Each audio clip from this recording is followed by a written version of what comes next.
What's goody to any and everybody who may be listening? Now, I'm going to be talking about the pop up or the visit when I went back to Raleigh from Los Angeles to pop up on them bitches. We gotta talk about this now. My cousin Kelly, my beloved cousin, because I love my cousin. Okay, had just passed away, but I did not know that he had passed away because I was already estranged from these individuals. I had been estranged from them for maybe a year at that time, with no contact at all. But I kept feeling this presence around me around this time. I was feeling the presence of someone around me. I did not know who or what this presence was. My skills were not as developed as they are now, of course, because of the bounding up of my energy. Okay. But nonetheless, I kept feeling this presence around me. And so at this time, I was also reading tarot cards, which I'm no longer doing. And I haven't read tarot cards for a couple of years now. But since I was feeling this presence, I grabbed them cards and I was shuffling the cards and things of this nature, and trying to get answers that way. Either way, Spirit had gave me the okay to contact these individuals. So I went on ahead and I contacted that Danielle, the one for which I put the speck in that eye. Okay, not only as the darkness for her to overcome that darkness, but as a bookmark for me to remember. Okay. So that's who I contacted. I did not contact Sharita. Okay. I contacted Danielle. So she told me about the news. And that's what it was. She told me that my cousin had passed away. And that's exactly who I had been feeling around me. Okay, it wasn't just Kelly though. It was my grandpa as well. John Doja. And so after she told me this, I was speechless for a while. I was numb for a day or two, but after that numbness went away, I could do nothing but mourn and grieve this loss, because this was a great loss. Now I gotta tell you about Kelly. This individual was someone who, at first, when I was a child, I couldn't really stand him. I got to tell the truth about that. I could not stand Kelly when I was a child. But as I grew older, especially around the age of 17 to 18, is when I began to see the value, see the worth, and just love my cousin. I got to tell you the story. This is a funny story. I got to tell you the story. Now, this might be a long one, but I got to tell you the story. So I, of course, I did not know that I had been this individual in these past lives at this time. Like, I didn't know anything of it. Because I had forgotten all about it due to the MK Ultra and all the early life experiences and all of that. And so I used to be around the house, and whenever they would leave, I gotta tell the truth. I'm gonna tell the truth. Whenever they would leave, like everybody would leave the house, I would be going in my mama's closet or Sharita's closet, because I don't consider that a mother. But I would be going up to Sharita's closet and getting them heels and things of this nature, and just prancing around the house and things of this nature, right? So when my cousin, I did not know that I had that door unlocked, but that door was unlocked. Okay, and he walked in to the door and caught me in some heels or something. I had to quickly kick them heels up off my feet, and I hoped that he didn't see me. But lo and behold, he saw me in them hills. He saw me in them hills and things of this nature. But it was a good thing that he did see me, because it was at this time that he had this pep talk with me and told me, you need to be yourself. You need to come on out and you need to be yourself. And he was the one who really gave me that I don't give a fuck. I don't give a fuck no more. I'm finna come on out here and I'm finna be me. You know what I'm saying? And at that, it was after that, bitch, I didn't give a fuck. I didn't give a fuck about what nobody had to say.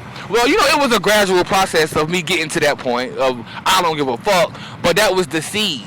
Like, he put that seed there, and I took it and I ran with it. So, when he died, when I discovered he died, that was very painful for me. I spent like the next week grieving this loss. It was very painful. I was crying up to 4, 5, 6 times a day. And then I heard Spirit tell me to go to Raleigh, but be quiet. Now, that was the hardest thing for me to do, because I had already reestablished this contact. And one of the means by which their magic worked is me being that person that's gonna say something. Like it took everything in me not to tell them I was coming, because that was part of the magic that they had going on. I was always revealing stuff, revealing too much. At this point, that's what that was for. That was just practice for this right here. For me coming out telling the motherfucking absolute 100% truth about things. That was practice. So I'm glad that I used to do that. Okay? So I silently got my ticket, even though I had reestablished contact. Like I said, I got in contact with, I gotta tell you the tone of voice when I talked to Danielle. She was pressed. She was thirsty. She was parched. She was famished. I could sense it all just by the tone of her voice. That it's Marcus. We need that, and we need it because of the plans that they had, the diabolical plans that they had. Okay. Then, like, within the next couple of days, I did contact Sharita, and here we go with the same thing again. The thirst and the parch, the hungry, the hunger, the famished in the voice. I could hear it all. I could sense it. I could feel it all. They was hungry. And the meal was me. The meal was gonna be me. Okay. Nonetheless, I did not tell them that I was coming. I got my ticket. I was ready to go. And I was also thinking that it was time to, heal. Because I did not realize all of this stuff was going on about, the heavenly wars. And I had just completely forgot about all of that. And so it was the longest. It seemed like it was a long time. And the time was slow. I was just ready to go to Raleigh. I was ready to get out of LA for a second, because I had been stuck in LA for a while. I was ready to get out of the city.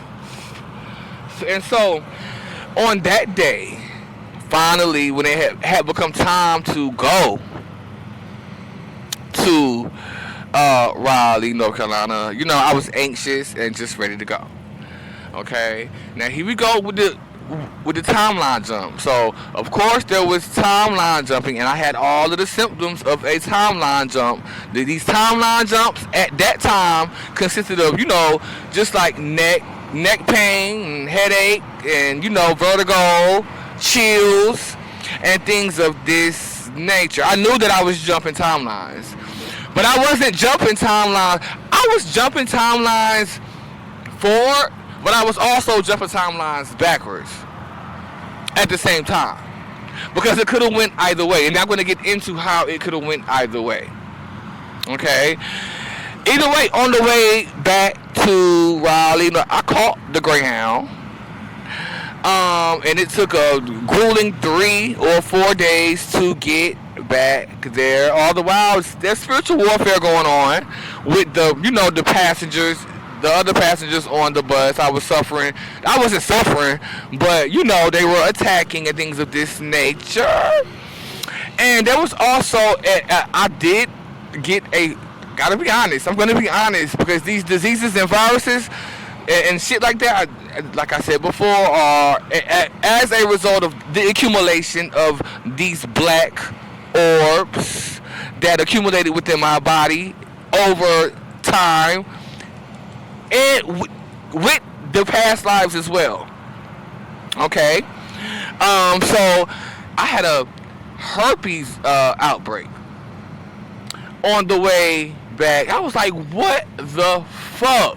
All of this shit had started happening already. So we already dark magic. They was already doing that dark magic even before I got there. They just knew it. They just knew they was finna get off. Okay? So I finally get back to Raleigh. I call Danielle when I got there and told the bitch I was there. And she was shocked. The thing about it is that me and this girl, there was like a brick wall in between us. We did not ever really get along. Okay? We didn't get along at all. And it was awkward to be around this girl with that attitude she had. It was like we just did not click. We did not vibe at all. But she was excited that I was there, of course, because they was hungry and thirsty and famished and needed that good old divine energy. Okay, so she came to get me, and we went on over to the house where Sharita and Deborah Ann. We're gonna talk about Deborah Ann too. Deborah Ann, which is Po Boy's mother. And right away, they got to sticking their tentacles into me and pulling, sticking their tentacles into me, sending me those black orbs and pulling my light particles or my light sparks out. Okay, very subtly though. It was very subtle. I did not realize that what I was perceiving as timeline jump symptoms and this headache and this neck ache was them sticking their tentacles into me and affecting my crown chakra and my third eye and my throat chakra. I'm hearing brain squeeze too. They were squeezing my brain and they were trying to, like, I was getting downloads, but they were trying to scramble those downloads. That was a part of their magic. This is why it was imperative for me to leave these individuals behind, because I would have never gotten the story. I would have never gotten the pieces. They would have remained jumbled up. I would not have been able to piece them together being around them and that dark magic, that side magic that they did. Okay, so this went on for a couple of days. This headache, this neck ache, these chills, which I was perceiving as a timeline jump symptoms, but no, it was them attaching themselves to my chakra system, my whole entire chakra system, not just the crown and the third eye. They were attaching themselves to my whole entire chakra system, and I did find it weird as well when Sharita first walked through the door, because she had been at work. Danielle was the one who came to get me to take me to their house. When Sharita walked through that door, she could not look at me in the eyes. She could not look at me at all. I had to say, I need to see some eyes. And that's when she looked at me, and ooh, child, what did I see? A soulless being. Okay, with a lot of shit up in there. Secrets, hidden deception. That's what I saw in her eyes. So again, at this time, I was doing the tarot card readings, and they asked for readings. I gave them all a reading. What they were doing, you should have seen them. You should have seen Sharita when I was giving her that reading. It's like she was in heaven, just soaking up all that energy when I had opened up my energy field to do that reading. And I was also telling her things, like I was warning her. I was trying to help the lady. I was trying to help the bitch. But she did not take heed to my warnings. She was sitting in there basking in that feeling of what it felt like for my energy field to be open and for her to be sticking her tentacles into me and sucking out. I also gave Darrell a reading.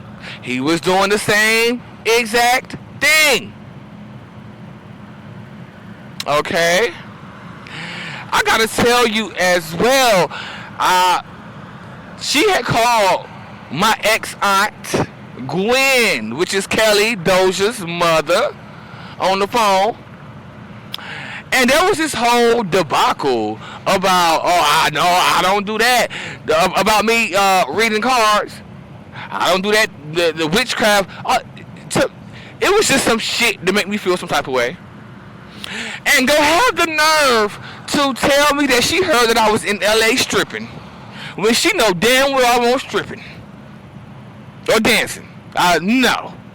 Now, there was a time when I may have, had sex for money because I ain't had no choice. But since I got out of that, no ma'am. I was not in LA selling body. I was not in LA dancing, stripping, or nothing like that. Okay, I was in LA reading tarot cards on Venice Beach. Okay. I had started my website. My website was up and running.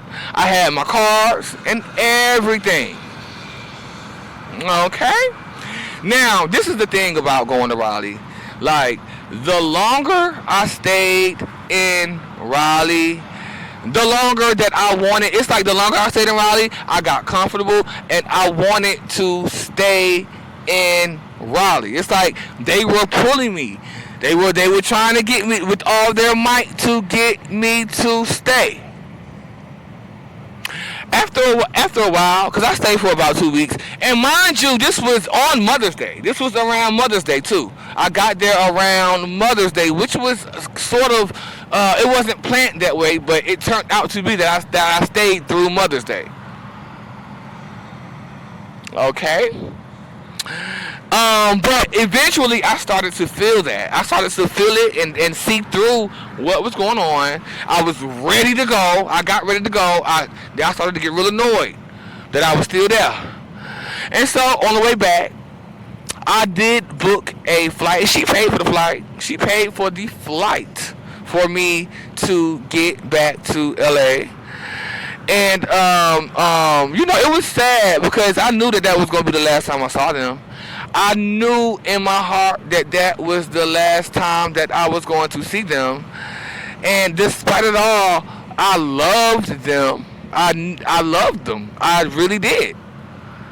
Okay? So, I gotta tell you about this pill that Sharita gave me. Because she gave me a pill. This was some sort of pill. I forgot what kind of pill it was. But she gave me one of them pills. And I gotta tell you, the way that pill made me feel, it got me real sick. And I believe that this was done on purpose. This was some dark magic that was being done. That pill had my stomach hurting. It had my body aching. Okay, for days after I took it. I was on that plane, nauseated. Now, mind you, this was the first time that I ever flew as well. So that part of it was great because I had gotten over a huge fear anyway. I'm glad I took that flight because that was a huge fear of mine, flying.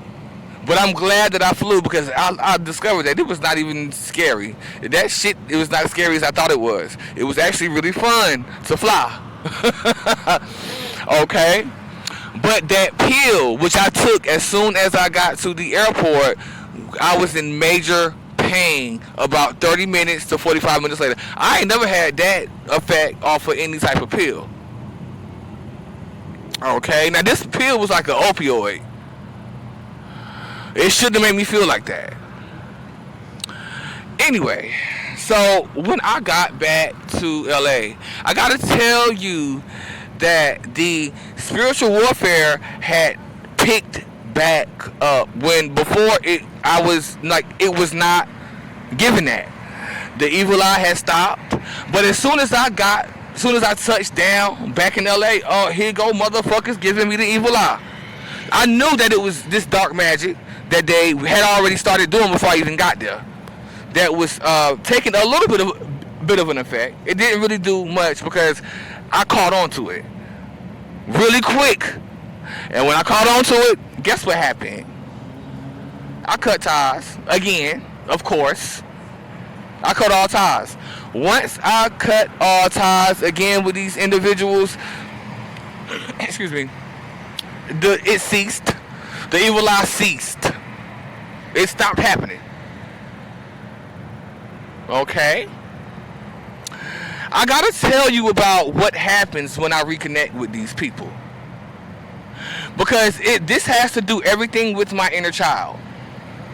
My inner child, I gotta tell you about that wet, there's some sort of wet, sticky feeling with my inner child that's associated with most definitely Orumula. It's associated with this reptile king. It's associated with the molestations and all that. It's connected with the defilement of my inner child. That wet and sticky feeling, I could feel it, and I knew the source of it, and it was them. Also, I gotta tell you, my ego, the way my ego swells up when I start to interact or get back into contact with these individuals, my ego swells into massive proportions. And that is because, again, that is them sending me their energy and pulling my light particles, pulling my light sparks out. They send it and pull it. They stick their tentacles into me and pump me with those, for the most part, invisible black orbs. And they suck out my light. This is why my ego swells like that, because I don't have an ego. Not much. Okay? And when I disconnect from these people is when my inner child can really breathe, and it can fly, and it can do what it does what it does without these people. These people brought me down. They worked for this system. They worked for the beast. They harvested energy for this system and the beast. They stole from me. They took my grandmother, Nana, away from me. They killed her using dark magic. And they also held her captive. They held, and the way in which they held her captive, they held her spirit captive because of the grudge that I developed towards her, that they manipulated me into developing. And it was Danielle who was doing it. It was this speckled-eyed, rag-wearing whore who did it. Okay, now this is a very important piece to the puzzle, and I'm glad I finally got it out, because this was a long one, child. Okay, now they weren't ready. They weren't ready for me. It was, not only was it them, just them against me, bitch, it's been the whole collective against me, including my own counterpart against me. And what happened? You bitches can't fuck with me. And I'm not... That's not ego. That is not ego, bitch. I had to motherfucking fight to get to where I am now. Which I'm homeless. on this journey, but I'm getting that. I got what really matters, which is my soul fragments. This matrix shit, I don't need it. I got exactly what matters, and that's my soul.